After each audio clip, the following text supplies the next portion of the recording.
Dear students, Delhi university के exams शुरू हो गए सेमेस्टर फिफ्थ के। अभी भी कुछ प्रॉब्लम्स स्टूडेंट्स के सामने आ रही हैं, जैसे कि क्वेश्चन पेपर को डाउनलोड कैसे करें, आंसर शीट को अपलोड कैसे करें, क्या हो अगर आंसर शीट अपलोड करने का टाइम ओवर अगर हो गया है तो उस कंडीशन में क्या किया जा सकता है। ऐसे ही कुछ सवालों का जवाब लेकर मैं रितु एक बार फिर हाजिर हूँ एकेडमिक वर्ल्ड में। तो स्टूडेंट्स, हम लोग बात करते हैं कि ओबी के जो पोर्टल है उस पे आप अपने एग्जाम कैसे दे सकते हैं, आंसर अपलोड कैसे कर सकते हैं।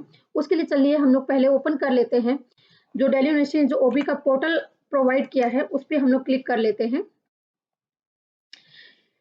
दो पोर्टल इस बार दिल्ली यूनिवर्सिटी ने प्रोवाइड किया है। एक है ये ओबी का पोर्टल obi.uod.ac.in। कुछ स्टूडेंट्स ने इस पोर्टल पे अपना रजिस्ट्रेशन करवाया था, बाकी कुछ स्टूडेंट्स ने slc.ud पर भी अपना रजिस्ट्रेशन करवाया था। तो जिन स्टूडेंट्स ने इस वेबसाइट पे अपना लॉगिन किया था तो हम लोग उसको भी देख लेते हैं। तो एसएलसी पे चाहे आपने रजिस्ट्रेशन करवाया हो या फिर ओबी पे करवाया हो, दोनों ही कंडीशन में आपका एग्जामिनेशन और पासवर्ड पूछा जाएगा। ये आपको याद रखना है कि आपने कौन से पोर्टल पे अपना रजिस्ट्रेशन करवाया है। भले ही आपने कोई भी पोर्टल पे रजिस्ट्रेशन करवाया है, ये यूनिवर्सिटी पहले ही क्लियर कर चुकी है कि आपको क्वेश्चन पेपर दोनों ही पोर्टल पे दिख जाएगा। फिर भी आप प्रेफर कीजिएगा कि जिस पोर्टल पे आपने अपना लॉगिन किया है, रजिस्ट्रेशन किया है। जब हम लोग ये ओबी के पोर्टल को ओपन करते हैं तो आप देख सकते हैं कि लेफ्ट साइड में स्टेप बाय स्टेप गाइडलाइन है और राइट साइड में लॉगिन करने के लिए स्पेस दिया हुआ है, जहां पर आप अपना एग्जामिनेशन रोल नंबर लिख सकते हैं। पासवर्ड डालकर आप अपना लॉगिन करके जो जो एग्जाम्स आप फिल कर चुके हैं उनकी डिटेल्स आप इसमें देख सकते हैं।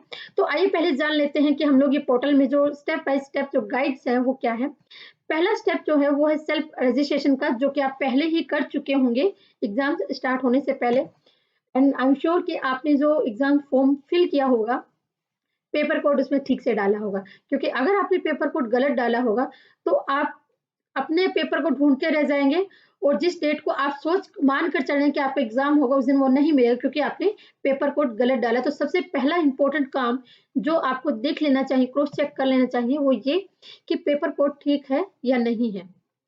दूसरी चीज है डेट, किस डेट को आपका एग्जाम होना है वो आपको ध्यान रखना है। ये डेट शीट भी आपको डीयू की वेबसाइट पे अवेलेबल है, तो अपने पेपर कोड के अकॉर्डिंग उस डेट शीट को आप अपना पेपर चेक कर लीजिए कि वो आपके पोर्टल पे अपलोड हुआ है या नहीं हुआ है। ये पूरी डिटेल्स इसमें दे दी गई है कि स्टूडेंट को जो जो इंस्ट्रक्शंस इसमें दिए हैं कि कैसे वो क्वेश्चन पेपर को अपलोड कर सकते हैं, डाउनलोड कर सकते हैं, वो प्रोसेस इसमें दी गई है। इनकेस अगर स्टूडेंट को कोई प्रॉब्लम आती है, अगर उसका आंसर नहीं अपलोड हो पाता है, उस केस में नोडल ऑफिसर से कॉन्टेक्ट किया जा सकता है। इस बारे में हम लोग अभी डिटेल में बात करेंगे। एंड थर्ड मोस्ट इंपॉर्टेंट चीज है टाइम ट्रैकिंग, क्योंकि टाइम बहुत लिमिटेड टाइम है। 3 घंटे का टाइम आपको मिलेगा आपके एग्जाम्स के आंसर लिखने के लिए, और एक्स्ट्रा 1 आवर आपको मिलेगा कि आप अपने आंसर को पीडीएफ बना के, फोटो क्लिक करके, उसको स्कैन करके, उसको पीडीएफ में कन्वर्ट करके आप उसको अपलोड कर सके। और इन केस अगर 4 घंटे पूरे हो जाते हैं और आपका आंसर किसी भी कंडीशन, किसी भी वजह से अगर वो अपलोड नहीं हो पाता है, तो यूनिवर्सिटी ने ये एक और इसका प्रोविजन आपको दिया है कि after 30 minutes, with in 30 minutes of after that 4 hours, आप नोडल ऑफिसर को विद वैलिड रीजन अपने आंसर्स की कॉपी को जीमेल कर सकते हैं। हम लोग अभी डिटेल में बात करेंगे कि जीमेल में आपको क्या क्या चीजें जान लेनी चाहिए, लेकिन यहाँ पर ये ध्यान रखना है कि टाइम लिमिट सबसे इंपॉर्टेंट है। पहले 4 घंटे, देन आधा घंटा, जो 30 मिनट का टाइम दिया गया है। पीडब्ल्यूडी स्टूडेंट्स के लिए, जो दिव्यांग स्टूडेंट्स हैं, उनके लिए टाइम आवर लिमिट बढ़ा दी गई है, ये 6 आवर्स की कर दी गई है। और इनके पीडब्ल्यूडी स्टूडेंट्स के लिए भी यही टाइम है कि अगर वो 6 घंटे के अंदर अगर अपने आंसर्स को अपलोड नहीं कर पाते हैं, तो उनके बाद उनको 60 मिनट का एडिशनल टाइम पीरियड दिया जाएगा, जिसमें वो नोडल ऑफिसर को जीमेल कर सकते हैं। एंड मोस्ट इम्पोर्टेंटली कि जो फाइल आपको अपलोड करनी है उसकी उसका जो साइज है वो 7 MB से ज्यादा ना हो। आपने फोटो क्लिक किया, पीडीएफ बना लिया, लेकिन अगर उसका साइज अगर बड़ा होगा तो वो पोर्टल पे अपलोड नहीं हो पाएगी। इसलिए ध्यान रखना है कि आपकी जो फाइल होगी वो 7 MB से ज्यादा नहीं हो, otherwise your file will not be uploaded. And finally this is the answer sheet submission. And इसके अलावा जो जनरल गाइडलाइन है कि वो आपके पेपर को लेकर है। ये तो भी वो बेसिक सी बातें जो अभी तक आप जान ही रहे थे कि ये आपके ओबी पोर्टल में होनी चाहिए। हम लोग अभी बात करेंगे कि उन प्रैक्टिकल प्रॉब्लम्स की जो फेस कर रहे हैं स्टूडेंट्स एग्जाम्स के दौरान। तो आइए हम लोग ये लॉगिन करके देख लेते हैं कि आप कैसे अपने डिटेल्स को जान सकते हैं, और इन केस अगर कोई समस्या अगर आती है तो उसका एक्चुअल में एक्यूरेट जो समस्या का सॉल्यूशन है वो क्या होना चाहिए, इसके बारे में हम लोग अभी बात करेंगे।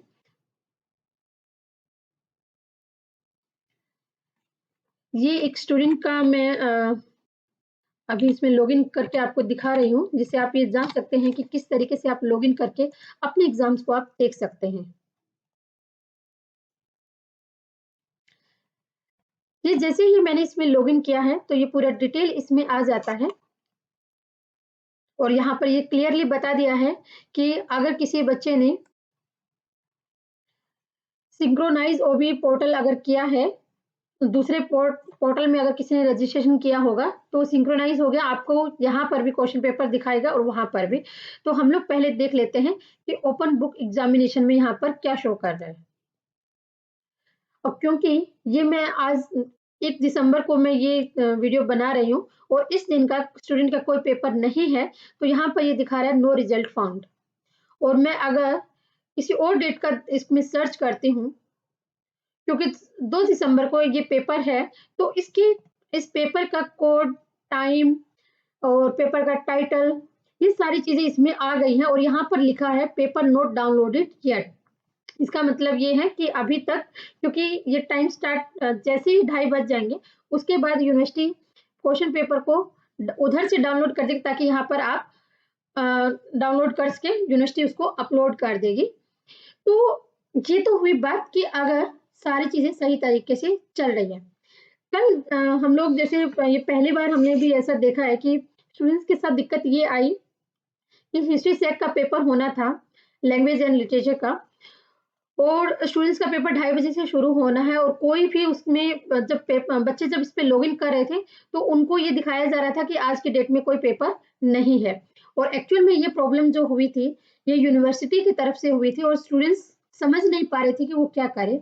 तो इस तरीके की अगर कोई समस्या आती है जिसमें स्टूडेंट्स का कोई फॉल्ट नहीं हो, यूनिवर्सिटी की तरफ से अगर कोई लूप होल अगर बाकी रह गया, तो ऐसे केस में जो आप लोगों को करना चाहिए वो ये है कि जो आपके कॉलेज के नोडल ऑफिसर हैं उन्हें आप जीमेल करिए। जीमेल आईडी क्या है, उनकी ऑथेंटिक जीमेल आईडी क्या है, ये सभी स्टूडेंट्स को जान लेना चाहिए। अपने अपने कॉलेज के जो डीलिंग हैंड असिस्टेंट्स हैं, आपके कॉलेज के जो नॉन टीचिंग स्टाफ है, उनसे कांटेक्ट करके Gmail ID nodal officer, examination nodal officer की जीमेल आईडी आप लोग जरूर अपने पास रख लीजिए, और वो ऑथेंटिक इंफॉर्मेशन होनी चाहिए। ये नहीं हो कि आपने किसी क्लासमेट से पूछा, उसने कुछ भी बता दिया और आपने उसको मान लिया। क्योंकि अगर कोई भी प्रॉब्लम आती है तो उससे बचने का जो वन एंड ओनली सॉल्यूशन जो है वो है नोडल ऑफिसर की जीमेल आईडी। उसके अलावा और कोई रास्ता नहीं है in case if you face any problem. तो अ, जैसे कल का मैं एग्जांपल आपको दे रही हूँ, तो उसमें यही तरीका सबसे बढ़िया काम करता है कि आपको अगर क्वेश्चन अपलोड नहीं हो पा रहा है, डाउनलोड नहीं हो पा रहा है, उस कंडीशन में आप क्या कर सकते हैं, आपको जीमेल जब आप नोडल ऑफिसर को जब आप जीमेल करेंगे तो जो डिटेल्स आपको उसमें डालनी चाहिए वो है, सबसे पहले चीज है आपका पेपर कोड। पेपर कोड आपका जो रहेगा, उसके बाद होगा पेपर नेम, देन एग्जामिनेशन, क्या बीए ऑनर्स के स्टूडेंट है, बीए प्रोग्राम के स्टूडेंट है, जिस भी कॉम्बिनेशन का आपका एग्जाम है वो आप जरूर इसमें मेंशन कीजिए, प्लस डेट, कि जिस डेट को जिस टाइमिंग को आपका एग्जाम होना है वो चीज आप मेंशन कीजिए, और जो इशू आपको आ रहा है उसका आप स्क्रीनशॉट रख लीजिए, ताकि नोडल ऑफिसर ये जान सके, समझ सके कि एग्जैक्ट प्रॉब्लम क्या है। अदर देन दिस जो आप कर सकते हैं, जो आपके सब्जेक्ट टीचर हैं आप उनके भी कांटेक्ट में रहिए, इन केस अगर कोई ऐसी समस्या आती है, definitely your teachers will help you. और जीमेल आईडी नोडल ऑफिसर को करने की जो ये चीज है, ये तो बात हुई कि इन केस अगर कोई और समस्या आती है, जैसे आपको पेपर अपलोड करना, आंसर शीट अपलोड करनी है, उनमें किन-किन चीज़ों का ध्यान रखना चाहिए? हालाँकि मुझे लग रहा था कि बहुत बेसिक सी बात है, आप लोगों को पता ही होगा, लेकिन कल क्योंकि स्टूडेंट्स इतना परेशान हो गए थे, तो मुझे लगा कि चीज़ बता देनी ज़रूरी है। आपको जो ध्यान में रखना है, वो इम्पोर्टेंट है कि 4 घंटे आपको मिले हैं, इससे ज़्यादा 1 मिनट आपको नहीं मिला।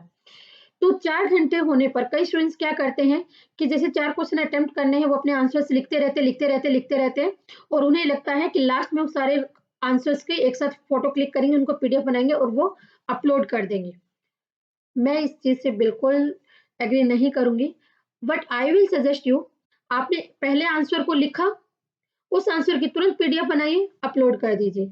दूसरा आंसर आपने लिखा, उसकी पीडीएफ बनाइए, अपलोड कर दीजिए। तीसरा आंसर आपने लिखा, पीडीएफ बनाइए, अपलोड कर दीजिए। इससे क्या होगा कि एक तो ये चीज़ होगी कि एटलीस्ट आपके कुछ आंसर्स अपलोड हो जाएँगे, क्योंकि लास्ट में क्या होता है कि सारे स्टूडेंट्स एक साथ अपलोड कर रहे होते हैं, तो कई बार सर्वर डाउन हो जाता है, सर्वर बिज़ी हो जाता है, तो आपका पेपर, आपका जो आंसर है वो अपलोड नहीं हो पाते। और स्टूडेंट्स के साथ प्रॉब्लम कहाँ पर आती है कि वो 4 घंटे होने पर वो अपलोड करना शुरू करते हैं, बार-बार पोर्टल रिफ्रेश हो जा रहा है, उनकी आंसर शीट अपलोड नहीं हो पाई। इस चक्कर में जो आधा घंटा उनको एक्स्ट्रा मिला है, जो 30 मिनट्स उनको मिले हैं, जिसमें वो नोडल ऑफिसर को जीमेल कर सकते हैं, उनका वो टाइम भी निकल जाता है। तो ऐसा ये गलती बिल्कुल भी नहीं करनी है। जो 30 मिनट्स जो लास्ट के आपको सेपरेट दिए गए हैं, वो मोस्ट इम्पोर्टेंट है। अगर वो टाइम निकल गया, तो नोडल ऑफिसर भी इस चीज़ को इंश्योर नहीं कर पाएँगे कि आपकी आंसर शीट अपलोड हुई है कि नहीं हुई है। तो ये चीज़ ध्यान में रखिए कि आपका चाहे पोर्टल रिफ्रेश हुआ है या कोई भी रीज़न हुआ, तुरंत उसका स्क्रीनशॉट लीजिए और जो लास्ट के जो 30 मिनट्स आपको दिए गए हैं, विदाउट एनी डिले, जीमेल कर दीजिए अपने नोडल ऑफिसर को। ध्यान में क्या रखना है, जीमेल आईडी ऑथेंटिक हो, जो कि आपको कॉलेज से मिली हो, आप कॉलेज के डीलिंग हैंड से वो जीमेल आईडी आप अपने पास लेकर रख लीजिए। दूसरी जो चीज़ है, वो ये है कि आंसर शीट के को अपलोड करने के लिए लास्ट टाइम का बिल्कुल वेट नहीं करना है। अपलोड करते जाइए ताकि जो भी समस्याएँ आपके सामने आ रही है, उनको आप सॉर्ट आउट कर सकें। तीसरी चीज़ जो है, जो आंसर शीट जो आप पीडीएफ बनाएँगे, उसका साइज़ ध्यान में रखना है, क्योंकि अगर 7 एमबी से ज़्यादा हो गई, तो फिर वो अपलोड नहीं हो पाएगी और आप परेशान होंगे कि अपलोड नहीं हो रहा है, तो उसका साइज़ क्या होगा, उसको ध्यान में रखें।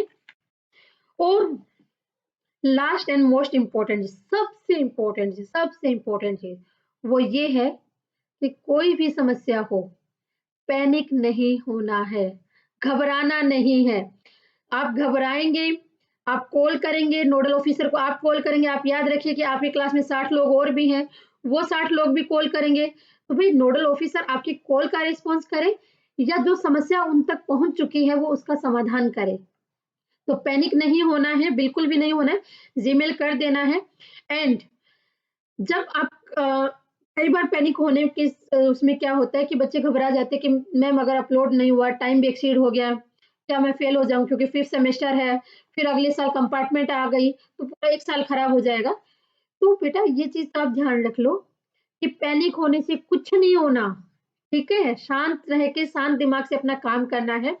लेकिन जो चीज़ ध्यान में रखनी है, वो ध्यान में रखना है कि जीमेल आईडी ऑथेंटिक हो, लास्ट के जो 30 मिनट्स आपको मिले हैं, उसको ध्यान से यूटिलाइज़ करना है और जो जीमेल आप भेजेंगे, उसमें पेपर कोड, पेपर का नाम, आपका एग्ज़ामिनेशन और जो आपका एक्चुअल इश्यू है, उसको भेजना मत भूलें। इसके अलावा अगर कोई और क्वेरी है, कोई और चीज़ है जो आप जानना चाहते हैं ओबी के एग्ज़ाम्स को लेकर, तो आप कमेंट सेक्शन में पूछ सकते हैं। मेरी पूरी कोशिश होगी कि आपकी हर क्वेरी का समाधान करने की। तब तक के लिए अपने अगले एग्ज़ाम के लिए तैयारी कीजिए, शांत रहिए, पैनिक नहीं होना है, खुश रहिए, सब अच्छा होगा। All the very best for your exams.